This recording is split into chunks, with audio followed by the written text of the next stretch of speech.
আমি দেখছি গ্র্যাজুয়ালি আমাদের সমসাময়িক আরও অনেকে আছেন বা আমার কিছু এদিক সেদিক জুনিয়র হবে, তারা এই বুদ্ধি না দিয়ে নিজের দিকে খালি দেখেন, নিজে কিভাবে বেস্ট অ্যাক্টর হবে, কিভাবে আমি অ্যাওয়ার্ড পাবো, ঘরে সাজাবো। আরে ভাই, ভালোবাসার টুকরো নিয়ে সাজাও না, তাইলে না বুঝবা। তো এগুলি দেখে আমার মনে হয়েছে যে ইন্ডাস্ট্রি একদম শেষ জায়গায়। সাকিব অন্যায় করেছিল, আমি তাকে সামনে পেলে চর মারতাম, কিন্তু আমার এত ভালো লেগেছে সে আমার বাসায় এসে বলছে বড় হয়ে আমার মাফ করে দেন।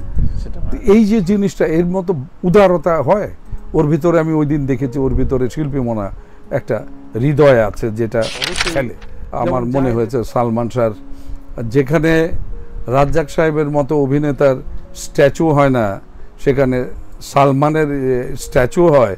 আর এটা নিয়ে এত ঘটা করে কথা বলে, তো আমার তো সে ছোট ভাই, আমি কথাগুলো বলতাম না, কথাগুলো আমাকে দিয়ে বলানো হচ্ছে। শিল্পী সমিতি, জাহেদ কেন, জাহেদ আছে, মিশা সওদাগর আছে।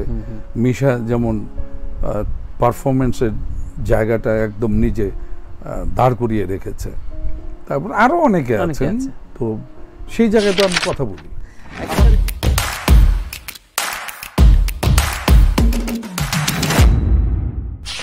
কিভাবে মূল্যায়ন করবো?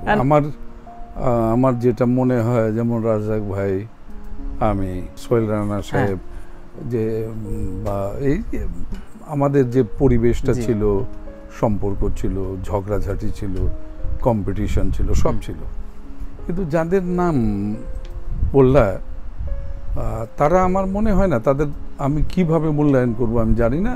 আমি একটা বুঝি, তারা ইন্ডাস্ট্রিতে পয়সা কামানোর জন্য এসেছিলেন, তারা পয়সা কামিয়েছেন, চলে গেছেন, দ্যাটস অল।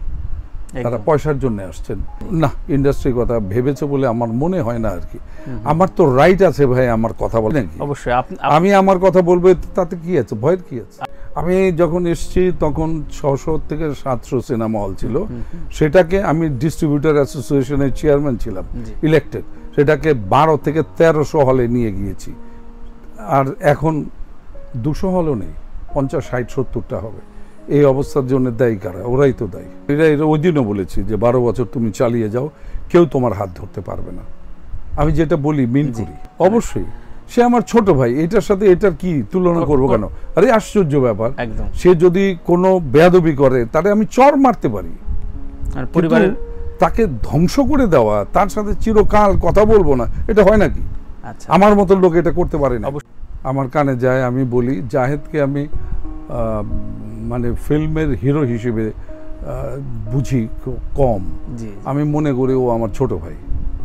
এবং এই যে শিল্পী সমিতি, জাহেদ কেন, জাহেদ আছে, মিশা সওদাগর আছে।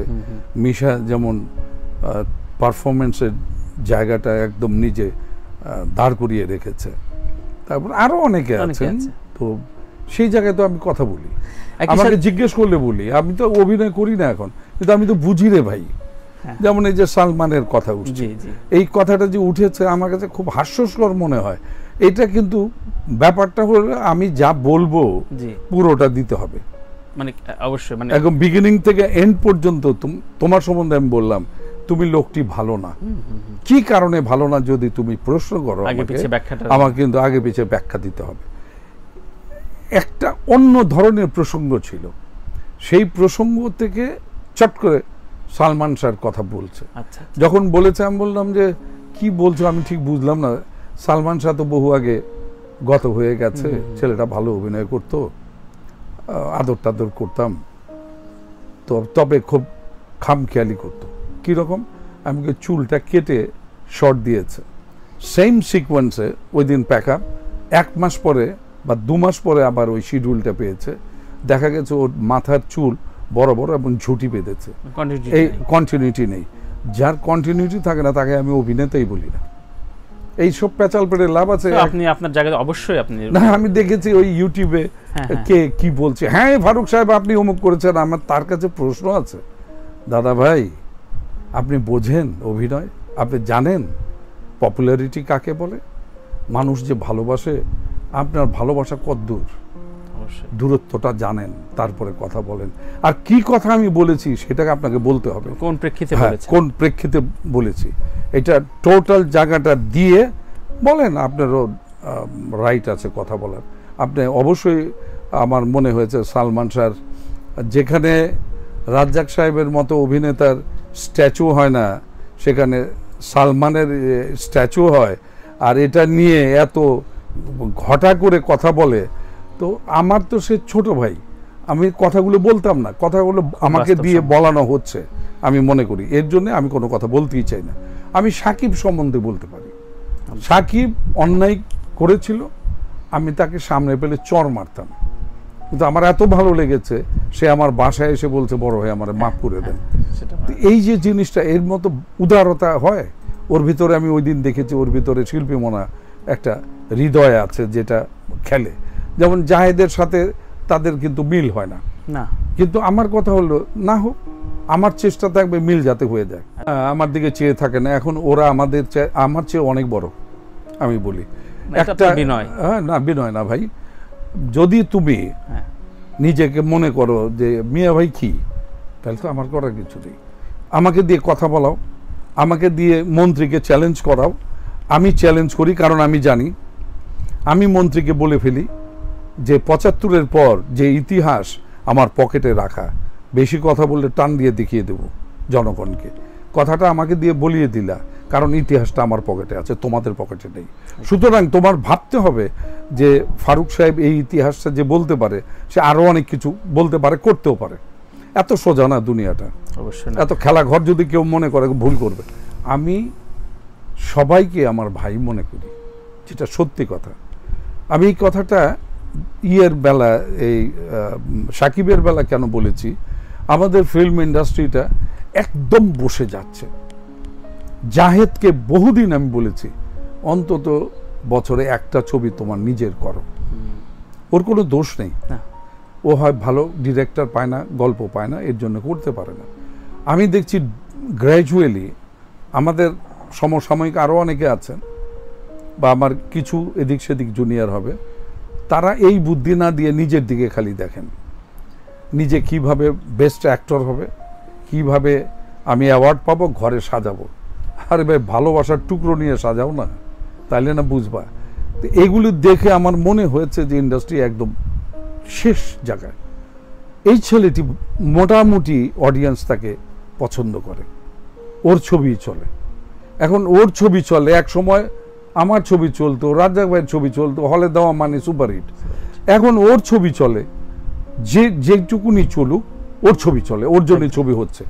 আমার অ্যাপ্রিসিয়েট করা উচিত এই জন্যে, যাতে ছেলেটি আরো আগ্রহ নিয়ে কাজ করে, আরো বেটার পারফরমেন্স করে, এবং আরো 5টা প্রডিউসার আসে। সেই কারণেই আমি সাকিবকে বলে থাকি, তুই এগিয়ে যা, 12 বছর তোকে কেউ ধরতেই পারবে না। আমি মিথ্যা কথা বলি না। আমি এই জায়গায় ভালোবাসা নিয়ে যে কথা বলছি, ইন্ডাস্ট্রির স্বার্থে, ইন্ডাস্ট্রি বুঝলো না, না বুঝুক। অনেক অনেক দাবি আছে, অনেক দাবি আছে। আমার জীবনের শেষ নায়িকা কিন্তু সে, কিন্তু ছবিটা কমপ্লিট হয়নি, এটা একটা। এবং আমার নায়িকা, আমার ইন্ডাস্ট্রির নায়িকা এবং সাকসেসফুল নায়িকা হিসেবে আমি তার লোক, অবশ্যই দাবি আছে। আমার কথাটা সেই জায়গায় না। জাহেদ মিশা যেভাবে সাপের মতো জড়িয়ে থাকে আমার সাথে ভ্রাতৃত্বের বন্ধনে, আমি তো এইটা ছাড়তে পারবো না জীবনে। আমি এটা ভুলতে পারবো না যে ওরা আমার ভাই না। এবং আমার ভাগিনা আছেন, আমি যাকে মিন করি, দীপজল, তাকে আমি মনে করি আমার জীবনে। আমার আরো অনেক বোন আছে, তাদের ছেলে আছে, আমি মনে করি কেউ নেই। আমার একমাত্র ভাগিনা হলো দীপজল। আমি সেই রাইট নিয়ে নাম বলি না, ভাগিনা বলি।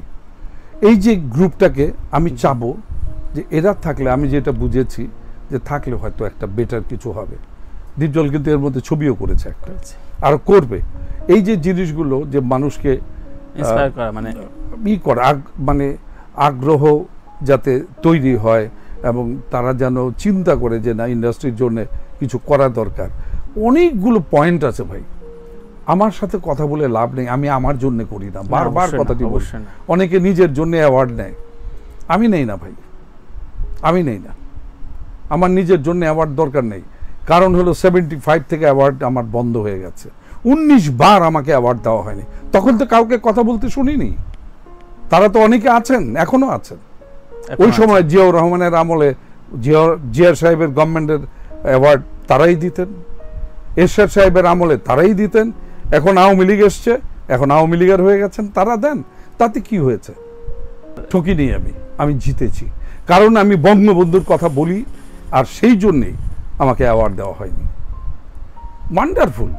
আমি সারা জীবন বঙ্গবন্ধুর কথা বলবো, আমার জীবনে অ্যাওয়ার্ডের দরকার নেই। ওটাই আমার সবচেয়ে বড় অ্যাওয়ার্ড। আমার কপালে যখন চুমো দেয় একটা গ্রামের মানে মায়ের মতো এক মহিলা এসে জড়িয়ে ধরে, এটার যে কি আনন্দ, এটা কল্পনাও করতে পারবে না। কোনো প্রভাব ফেলবে না। ইউটিউব মানুষকে কিচ্ছু করতে পারে না, বিভ্রান্ত করছে। বিভ্রান্ত করে।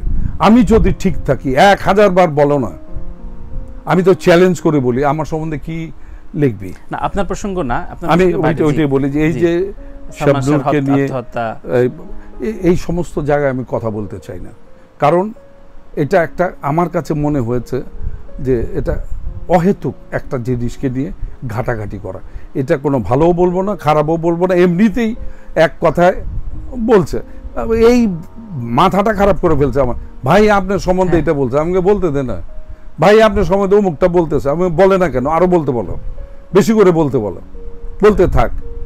যখন আমি আবার ধরবো, আমি যখন ইন্টেলিজেন্সে বলবো যে আগে পরে দেখে এর একটু দেখেন তো ব্যাপারটা কি, যদি আমার কোনো দোষ থাকে তাহলে আমার তো রাইট আছে কথা বলার। অবশ্যই। কে হে তুমি? তুমি তার ভালোবাসার মানুষ হতে পারো, তুমি আমাকে 10টা গালি দাও, নো প্রবলেম। আমি এই রাগ করবো না জীবনও, তোমার রাইট আছে, তুমি তাকে ভালোবাসো।